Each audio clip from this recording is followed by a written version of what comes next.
Welcome to Speaking of Business. I'm Goldy Hyder of the Business Council of Canada. June is National Indigenous History Month, and June 21st is National Indigenous Peoples Day. It's usually a day for large gatherings to celebrate the diverse cultures and many contributions of First Nations, Inuit, and Métis peoples. This year, things are looking a little different. COVID-19 pandemic has forced many celebrations online and into smaller groups. But that won't stop us from celebrating and marking the day here on the podcast. Did you know that the Indigenous economy contributes an estimated $31 billion to Canada's GDP?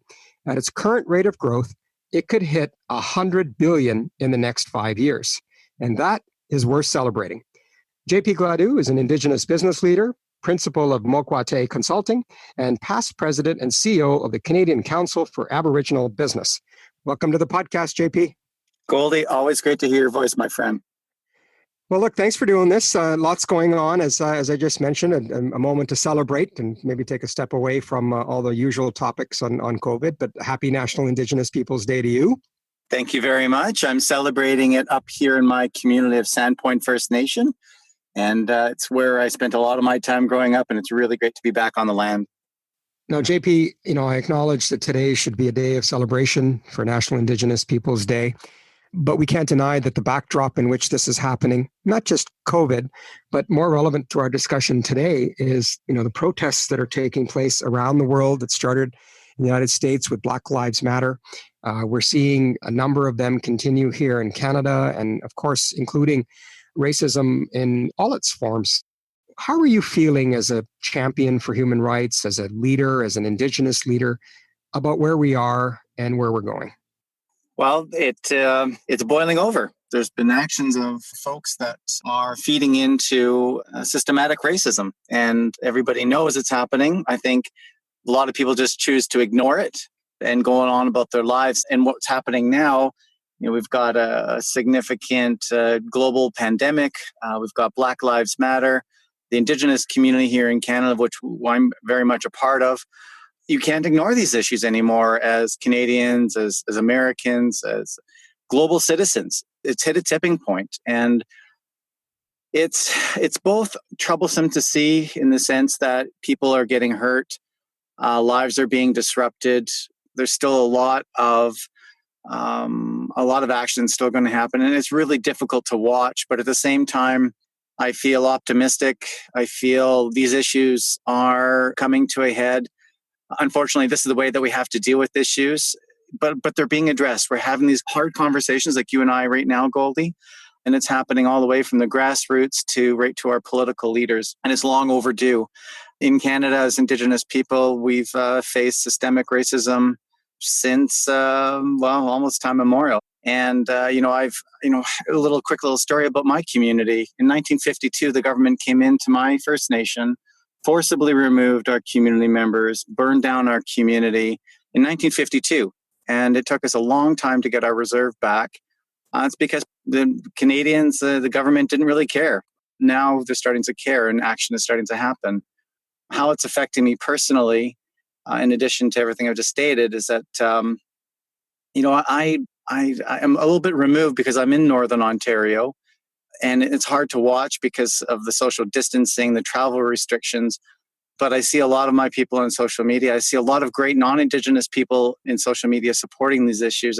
People like you, Goldie, are making room for these conversations. I feel very small in the world right now because there's so many of these issues that are just coming to the surface. And it's very difficult to watch. I think that what I sense myself is a call to action. Right. It's as you said, it's bubbled. It's on the surface. People are expected to act to bring about lasting change. And certainly the conversations with the next generation have been very powerful, just even with my own daughters here at home. I'm wondering what sort of tangible action that, you would like to see happen in the near term. Well, given that you run an amazing organization, the Business Council, and given that I'm an Indigenous business person, and it's a big part of my passion, and I know and I've seen how business relationships can lift a community and a person out of poverty into a place where they're full of pride and contribution to their family, their community, and the region and the country. I'll choose to focus on the business lens. There's a lot of great Indigenous leaders that are focusing on social issues and health issues, and a lot more better speakers than me and knowledgeable people in those areas than myself. So I'll focus on the issues of business. The challenge with racism, or at least one of the roots of racism, is ignorance. Ignorance you can deal with just by building relationships, by extending your hand. Education, I mean, that's how you can get through ignorance. It's indifference that really frustrates a lot of us. But if we can break through those ignorant ways of being, which is just people just sitting back and not choosing to do anything, by actually, through the business lens, by creating opportunities to engage Indigenous people through the business lens, I've seen some incredible relationships that have transformed into business, that's transformed into millions of dollars, thousands of jobs. I've seen non-Indigenous people come to the table with open minds and open hearts, and all of a sudden find themselves working for Indigenous communities because they've opened their minds and their hearts up to the Indigenous community. And if we want to start to take that a step further around policy, I think there are opportunities for the government to be more proactive in the way that they set procurement policies. And, Goldy, you and I have talked about this before, about setting targets. It sometimes forces people to reach outside of their comfort zones. And when they do, I think the benefits are just a wonderful thing. I've seen it both in the Indigenous and non-Indigenous business communities when we come together. So it's really about handing and extending a hand in business. And when you're in the trenches building businesses together, the most important thing that comes out of it is friendship. And friendships will, when they solidify, the opportunities are, again, as I've mentioned, just incredible. One of the things that I said in the introduction was with National Indigenous Peoples Day, it's about celebrating and recognizing the incredible contributions of Indigenous people, and that includes Indigenous businesses and leaders like yourself. What are you seeing right now among Indigenous business leaders that is inspiring you? As you know, I'm a COVID casualty, and I was heading up to Fort McMurray, Alberta, to take on the role of CEO of the Boucher Group. And unfortunately, oil price and COVID changed that path for me. But as you know, it's hard to hear it when you're in the moment. But people are always telling me, reaching out, so many wonderful friends and colleagues, both Indigenous and non, just hang in there, JP. Things are happening for a reason. It's not your current path. And so what I've seen is that the community has come together, and we've adjusted the way that we've been doing business. Of course, there are the Zoom calls, there are a lot more telephone calls, and what I'm finding is that leaders are starting to just focus a little bit more. It's challenging for them, particularly those that have families, and they're having to juggle a whole lot.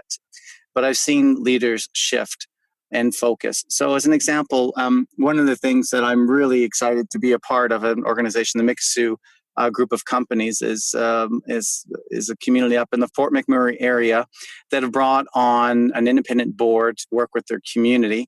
So there are 4 of us new independent board members, and 3 are non-Indigenous.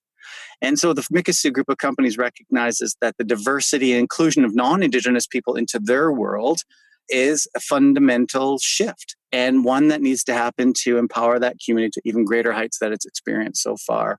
So I think Indigenous leaders like the Mikisew group have really thought outside the box with all their joint ventures. They are partnering with non-Indigenous businesses left, right, and center to take advantage of markets, to build the business relationships, and to empower their bottom line, which is contributing significantly to their community in the region, especially in a time that we're experiencing now, as one example. Well, speaking of the time we're experiencing now, we're in the midst of the global pandemic. The COVID-19 crisis is obviously challenging us all, and I'm proud of you, my friend, for being as resilient as you have been through this adversity. And I agree with those who've written to you that all things happen for a reason. Now, the community itself, of course, is not immune from the challenges that so many have experienced through COVID, particularly around mental health and other social issues. How is this lockdown affecting the community and, more broadly, I guess, the economic impact of that? When I was making my trip from Ottawa to move up to my community, I used to work along the North Shore, Sault Ste. Marie, North Bay, to, Wawa, the whole North Shore. And as I was driving by, you can see the barricades in the communities to protect themselves from this pandemic. And you can't blame them. You can't blame any organization or community to do that. And you can see that the businesses are shutting down. The small businesses, they're suffering just like any other business. But I think it's amplified again when we talk about the significant systematic racism. So their market shrunk even more from where it was, of people buying goods and services from the Indigenous communities. Up here in our communities, I'm in a small town right now called Bearden, where I'm calling you from, by the big white snowman here. It's been here for years. You can feel it's just empty. It's the odd transport's going by, but it's a challenge. So where do you build your strength from? And that's what I love about the Indigenous community. And you see a lot of it online. You saw a lot of people sharing their language, sharing their customs, sharing their songs, sharing their dances, and just pivoting like we've all had to do to support and keep that spirit alive. And it's wonderful and heartwarming to see. And so we actually emerge out of this pandemic eventually. I hope that we don't lose some of this connectivity, these new forms of connectivity that have actually brought some of us closer together in certain ways. There's a lot more online buying. I've purchased goods from Indigenous businesses. I've been building out my core through some of CCAB's business members, website, etc. So it's just kind of focused. It's just refocused. And it's been an interesting process, one you never thought you ever had to go through, but we're in it now and we're doing it. Yeah, that's right. And, there's that old saying, never waste a good crisis. What are you learning about yourself in this crisis in terms of what it means to be a leader? I had a really strong feeling just the other day. My life was in Toronto with CCAB, and my life was around mostly the big cities across the country and the world. You and I did some great work down in Melbourne together, and they're the great experience. But I found my life was very much craving so much of the land and where I grew up on, and so I was working and then spending a little time on the land. Now I'm on the land most of the time, and a little bit of a big city visit during this time, but not very much, and of course very distant from colleagues. But when this emerges, I'm going to be based on the land and visiting this big cities, and I find myself as an individual, it just feels right. It feels wonderful to be able to spend more of my time on the land with my parents, with my community, and then visiting the big cities to do business. And I think through this pandemic, it's taught me, and I think it's taught a lot of others, that we can do business differently. The transportation, airplanes, et cetera, are going to have to shift along with the new paradigm that is shifting, that you can do things differently. You can see all the office towers, there's going to be some challenges in filling those offices with bodies. So it strengthened my spirit to be able to be on the land and do this work, because I feel blessed when I wake up. And I feel blessed when I go to sleep that I've got this beautiful lake and the land all around me in my community. And I'm very fortunate. What a great spot to end. Thanks for doing this, JP. We really appreciate it and wish you and your family the very best. Thanks a lot, Goldy. Always a pleasure, man. Keep up the great work. JP Gladu is an Indigenous business leader, principal of Mokwate Consulting, and past president and CEO of the Canadian Council for Aboriginal Business. This is the latest in a series of Speaking of Business conversations with business leaders and innovators. You can find more podcasts wherever you subscribe, or simply go to our website, speakingofbiz.ca. You guessed it, that's biz with a Z. Until next time, I'm Goldy Hyder. Thanks for joining us.